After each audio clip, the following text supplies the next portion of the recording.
नमस्कार, मी भूषण सरदार. उपेक्षित नायक न्यूजवर आपलं सर्वांचं स्वागत आहे. मित्र, आताची मोठी बातमी आहे की देशाचे शिक्षण मंत्री प्रधान यांनी नुकताच राजीनामा दिला आहे. जवळपास 20 जून पासून तर आज 25 जुलै म्हणजे जवळपास 35-36 दिवस चाललेलं हे आंदोलन, आज या आंदोलनाला यश आलेलं आहे. देशातील असं कुठलंही राज्य नव्हतं जिथे या नीट पेपर प्रकरणी किंवा सीजेबी पार्टीच्या समर्थनार्थ आणि अभिजित दिपके व सोनम वांगचुक यांच्या समर्थनार्थ किंवा विद्यार्थ्यांच्या समर्थनार्थ आंदोलन चालू नव्हतं. असं कुठलंही राज्य नव्हतं.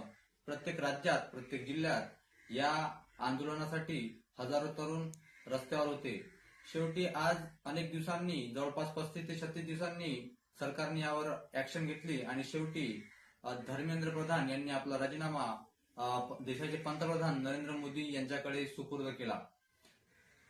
आता या पुढील त्यांच्या मागण्या काय आहेत हे अभिजित दिपके, त्यांची टीम आणि सरकार यांच्यामध्ये संवाद होणार आहे.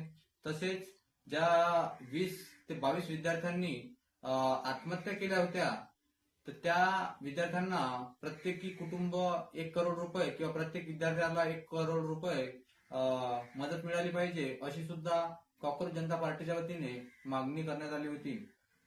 तसेच अभिजित दिपके किंवा कॉकरोच जनता पार्टीच्या आणि विद्यार्थ्यांच्या या पूर्ण मागण्या सरकार पूर्ण करते का, हेही आपल्याला बघायला. धर्मेंद्र प्रधान यांनी राजीनामा दिल्यानंतर दिल्ली येथील जंतर मंतर येथेच नव्हे तर संपूर्ण देशात विद्यार्थ्यांमध्ये उत्साहाचे वातावरण आहे. सोशल मीडियावर वेगवेगळ्या मीम्स बनत आहेत आणि विद्यार्थ्यांकडून आनंद साजरा केला जात आहे. अभिजित दिपके यांनी सांगितलं होतं की तुमची सरकार म्हणत होती की आमच्या सरकारमध्ये कोणीही इस्तिफा देत नाही, पण आम्ही इस्तिफा तुमचा मागून घेतला.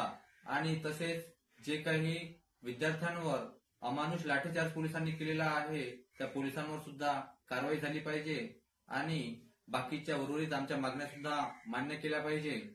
धन्यवाद मित्रांनो. पुढील बातमीसह भेटूया. उपेक्षित नायक न्यूज.